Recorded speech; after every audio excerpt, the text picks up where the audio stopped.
Screening for disease, part 1. Understanding the need for screening. We need to understand the iceberg phenomenon of disease. As in an iceberg, only a small portion is visible above the water, and the majority of the body of iceberg is submerged in water and is not visible. Similarly, for most diseases, the cases that are seen by physicians' clinics form only tip of the iceberg. The majority of the burden of the disease is hidden. It includes pre-symptomatic subclinical cases, silent carriers, undiagnosed patients, etc. So, if somehow this chunk of the disease burden can be screened out and treated early, we will have a healthy and productive population. For example, a factory owner screens his workforce for screenable diseases and provides appropriate treatment at an early stage, will have a healthy workforce. You often get a question on iceberg phenomenon of disease.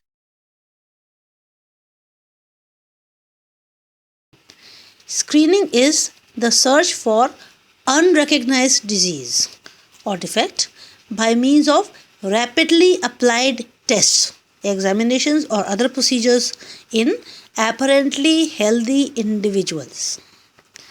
Unrecognized disease, that is the submerged portion of the iceberg that we are aiming at.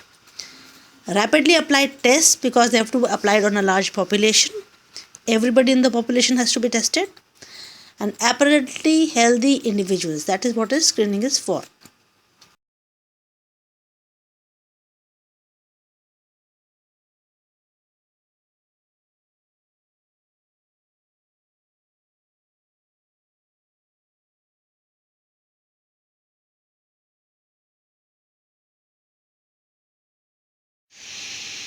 One can understand that the test used for the purpose of screening would be somewhat different from the test used for making a diagnosis. Here we will enumerate the differences between a screening test and a diagnostic test, more so because it is a commonly asked question in the exam. A screening test is done on apparently healthy individuals. Obviously, a diagnostic test is done on those who have signs and symptoms of the disease or some other indication for the test. The indication include a positive result on the screening test and a further evaluation with the diagnostic test. Screening test is applied to groups because we have to filter out likely patients. Diagnostic test, on the other hand, is applied to a single patient. Screening test results are arbitrary and final. What does this mean? The test results are arbitrary. We fix a arbitrary cutoff. For example, we fix 140 millimeter mercury as the cutoff for systolic BP. Anybody who is reporting above 140 millimeter is in the positive list, and below 140 would be placed in the lower negative category. Now, this may sometimes miss some cases because for some reason a hypertensive person may be having lower BP, will be classified as negative and put in the negative list, and a person who is normal may, due to some reason at that time, may have 142 systolic BP, would be classified as hypertensive. But then this arbitrary cutoff has to be fixed because the test is applied on a large population and we need more than one investigator for applying the test. So a uniform cutoff has to be fixed so that the results are valid. The test results are final. This means that once the test is negative, the person is put in the negative list and that's final. If the test is positive, the person is put in the positive list and further evaluated. So the test results are final for that particular time for making the list of negatives and positives. On the other hand, a diagnostic test result is not final. It is viewed in light of other evidences like the signs, symptoms, epidemiological evidence, etc. And then the treatment has to be started. A final diagnosis is made. Screening test is based on a single criterion, like in the above example, systolic BP, cutoff 140 mm of mercury. On the other hand, a diagnostic test is based on the complete clinical picture with other evidence included. A screening test is usually less accurate because the purpose is to filter out likely patients who will be further evaluated for diagnosis. And a diagnostic test obviously has to be more accurate because it will form the basis of treatment. A screening test is usually less expensive because it has to be applied on mass scale. For the same reason, it has to be rapidly applied as well. The diagnostic test, on the other hand, can be more expensive and does not necessarily be a rapidly applied test. A screening test does not form the basis for diagnosis and treatment. On the other hand, diagnostic test results, obviously in combination with the complete clinical picture, will form basis of treatment. The initiative for a screening test comes from the agency who is interested in screening out the population. It can be the owner of a factory, can be the government of a country, or any NGO. But the initiative for applying the test would come from the agency. Whereas the initiative for diagnostic test comes from the patient who walks into the clinic with signs and symptoms and is ready for the investigations that may be required.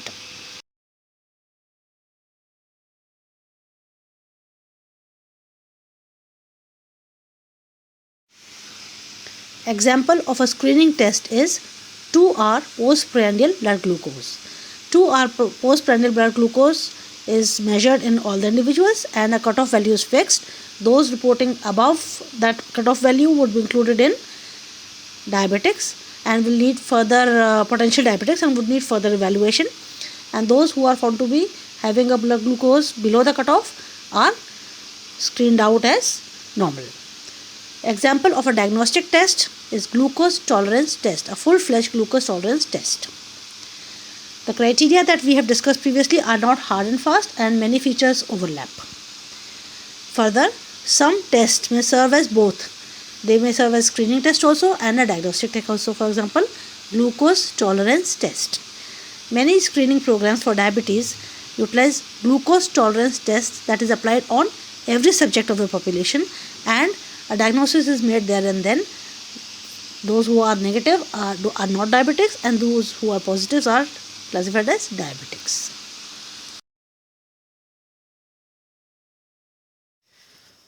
For understanding which types of disease are fit for screening, we need to understand the concept of lead time. In the diagram that is given here, let us say the line A is the natural history of the disease. The first dot shows the disease onset. The second dot denotes the first possible point of diagnosis by screening, the earliest time point of diagnosis by screening. The third dot is the first critical point in the disease, that is, some irreversible damage has already occurred. Let's say take an example of diabetes. Here the first possible point of diagnosis would be the earliest possible point where screening by a regular GTT can recognize the disease as in screening. And the first critical point would be the onset of early diabetic retinopathy. The fourth point is the usual time of diagnosis. Let's assume that usual time of diagnosis is when the patient presents to the clinician with some defect in the vision. And at that point, when blood sugar is done, it is found that the patient is diabetic. And A is the outcome, that is diabetic retinopathy has occurred. If screening was introduced at the earliest possible time, that is at the second point, and by regular treatment, regular control of blood sugar, the diabetic retinopathy could be prevented. That is outcome B was the outcome after instituting a screening program. Now from this first possible point of diagnosis to the first critical point is the screening time. That is advantage you gain due to screening. What you can prevent the irreversible damage, the onset of irreversible damage. is the screening time, and the time from first possible point of diagnosis to the usual time of diagnosis is the lead time. That is the lead you gain because there was a screening program in position. So this is the lead time. So those diseases which have sufficiently large lead time are the ones in which you can gain from instituting screening programs. Now let's say A is the usual outcome, that is diabetic retinopathy has occurred, and B is the outcome due to screening program, that is the diabetic retinopathy is prevented. So B minus A is the advantage gained due to screening. For example, let us assume that the prevalence of diabetic retinopathy in a population was 1 per million. After the screening program was introduced, the prevalence after some time decreased to 0.1 per million. So 0.1 minus 1, that is a reduction of 0.9 was gained due to screening. Why do we need to calculate this advantage? Because there may be more than one ways of screening the population. So we calculate the advantage gained due to screening by each method, and the method that leads to highest advantage or the greatest reduction should be introduced in future.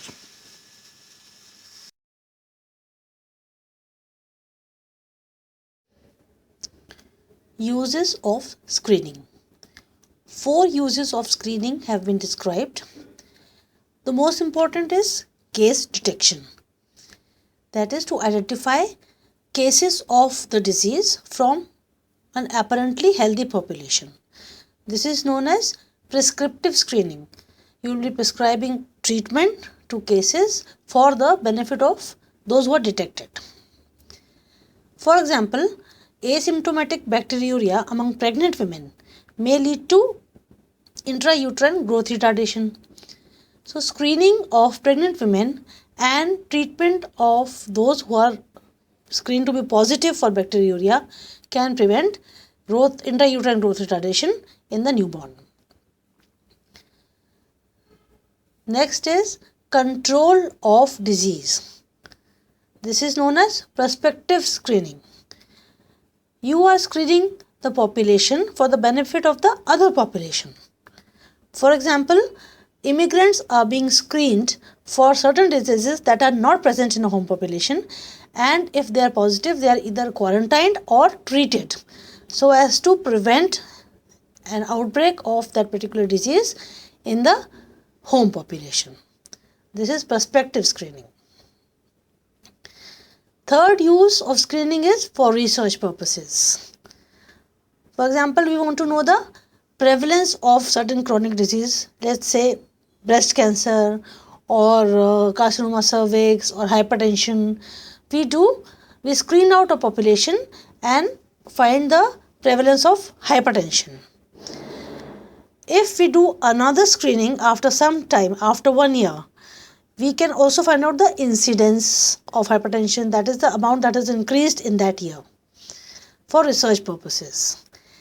If the screening is only for research purposes and no treatment is intended to be given, or there is no treatment for the disease, the participant should be adequately informed that no follow-up or treatment will be given and that this screening is only for research purposes. Fourth use which is described is educational opportunities. That is, apart from the educational opportunities that the investigator is getting, the population which is being screened also gets information about the disease for which it is being screened. So it will raise the awareness level in the population which is being screened. So it provides educational opportunities to the population in addition to being case detective or prospective screening.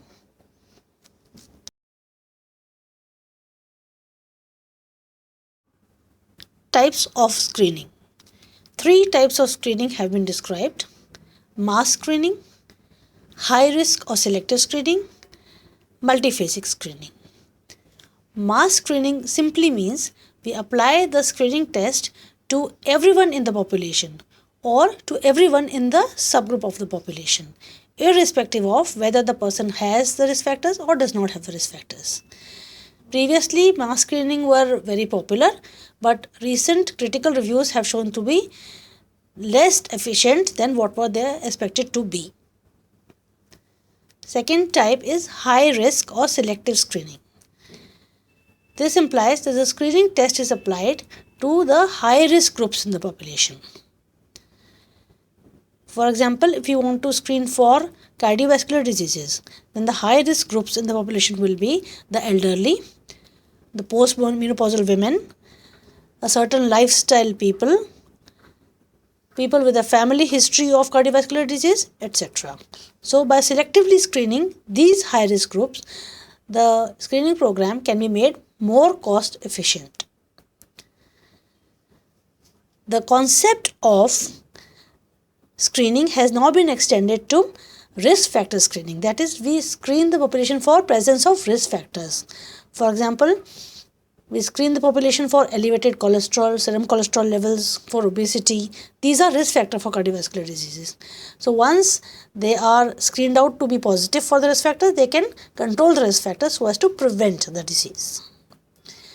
High risk or selective screening has been proved to be the most cost effective screening procedures.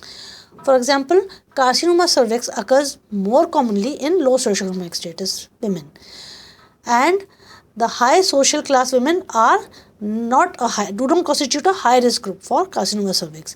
Hence, selectively screening the lower social class women for carcinoma cervix will be more cost effective. Third type of screening is multiphasic screening. Multiphasic screening means application of two or more screening tests for two or more different diseases at the same time to the population. Then instead of screening the population for one disease at a time, we screen each member at the same time by two or more screening tests.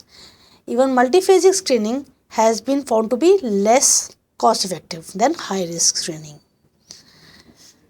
An example of multiphasic screening is when a workforce joins a factory, they undergo medical examination in which some history is taken, certain blood tests are applied and urine tests are done so that more than one diseases can be screened for in this workforce.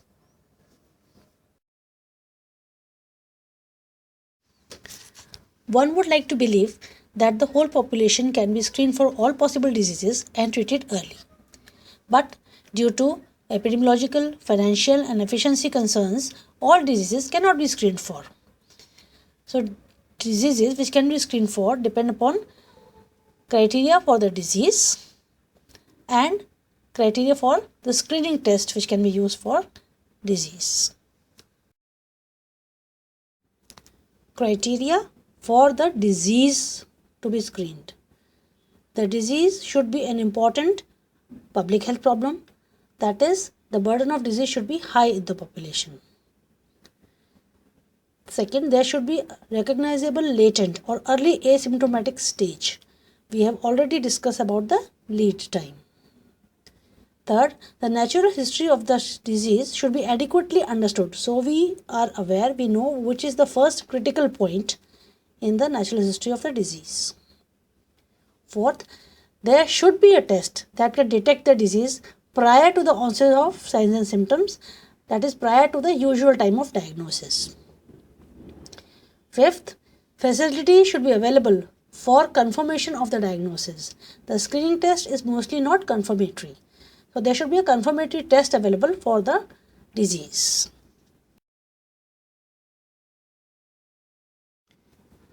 Sixth, there should be an efficient and effective treatment for the disease. Otherwise, what is the point in diagnosing the disease earlier than usual if it cannot be treated? Seventh, there should be an agreed cutoff value after which the person can be classified as probably having the disease.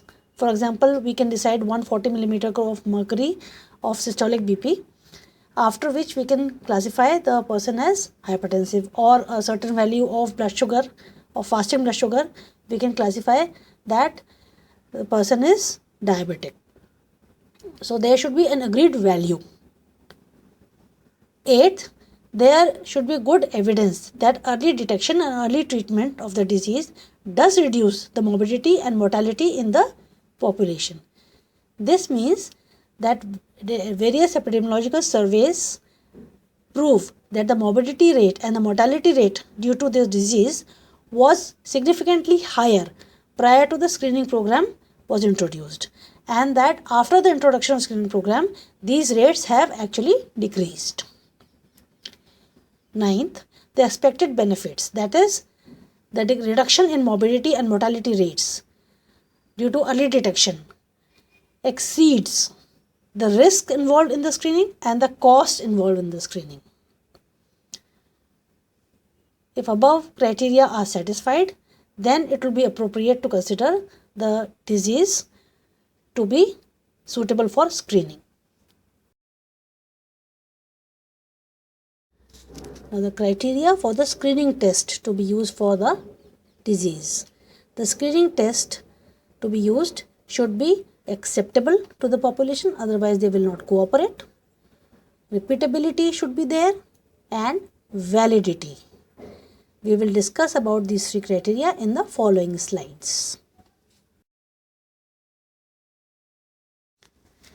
Acceptability of the screening test to the population. This is because a high rate of cooperation is needed, especially from apparently healthy people.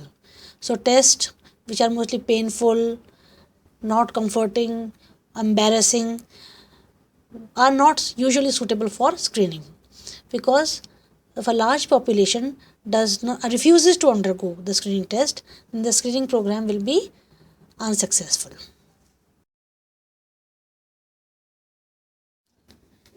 Repeatability, also known as reliability, precision or reproducibility of the screening test. The definition is that the test must give the same results when repeated more than once under same conditions. The repeatability depends upon three major factors: observer variation, biological variation in the body of the subject, errors related to the technical methods used for conducting the test. In the next slides, we will discuss these three in a little more detail.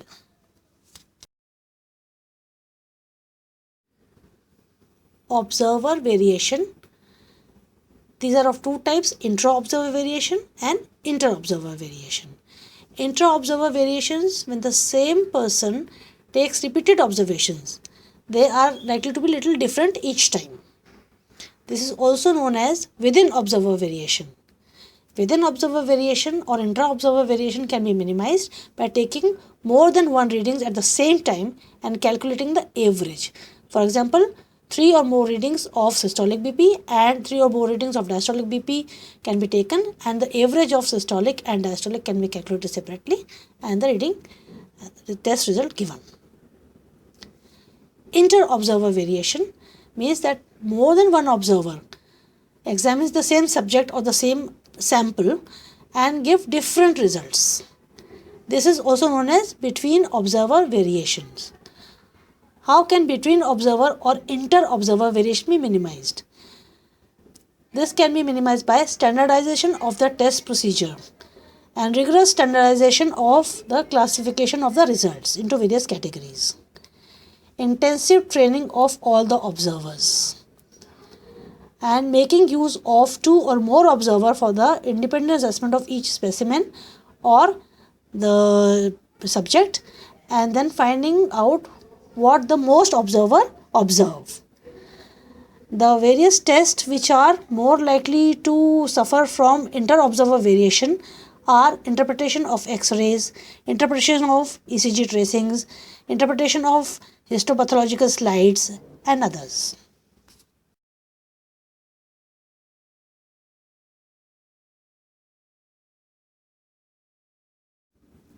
If a parameter like blood pressure or blood sugar is measured a number of times from the same individual, the value will not be same or identical each time. This is due to biological variation of the parameter, and the repeatability of the screening test is affected by this biological variation also. Biological variation may be due to 3 reasons. One is the parameter observed itself actually changes. For example, the blood pressure may be high one day and a little lower the next day when it is measured again. Cervical smear, the cells may be normal one day and next day the cells may be abnormal. The second reason for biological variation may be the variation in the way patients perceive their symptoms and answer your question. The answer may be one on one day and second on another day. The third reason for biological variation is the tendency of the parameter to regress towards the mean. Regression to the mean is a phenomenon which means that the parameter has a tendency to regress towards the mean, especially at extreme values. For example, the BP may be very high one day. On a repeated measurement the next day, it may have regressed towards the normal or decreased towards the mean of the population. So, the tendency of the values, especially at the extremes of distribution, to regress towards the mean on repeat measurements is the phenomenon known as regression to the mean. Biological variation can be minimized by taking repeat measurements over time. For example, doing a cervical smear on one day and taking a second smear a few days later and another smear a few days yet again.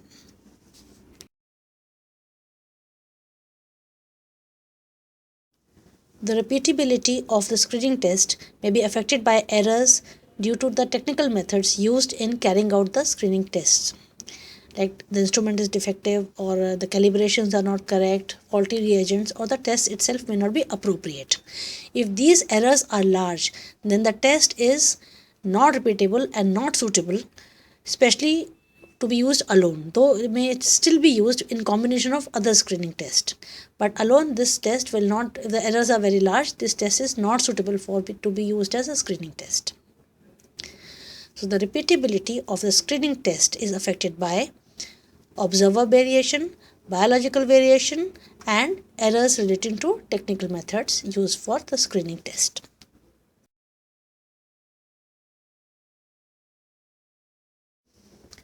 The third criteria for a screening test is the validity of the screening test. Validity refers to the extent to which the test accurately measures what it purports to measure. Logical?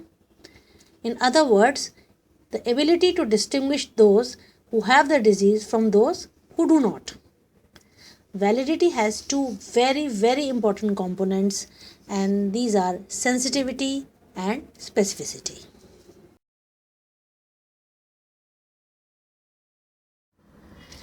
In part 2 of the lecture, we shall discuss the very important concepts of sensitivity, specificity, the negative predictive value and positive predictive value of the screening test.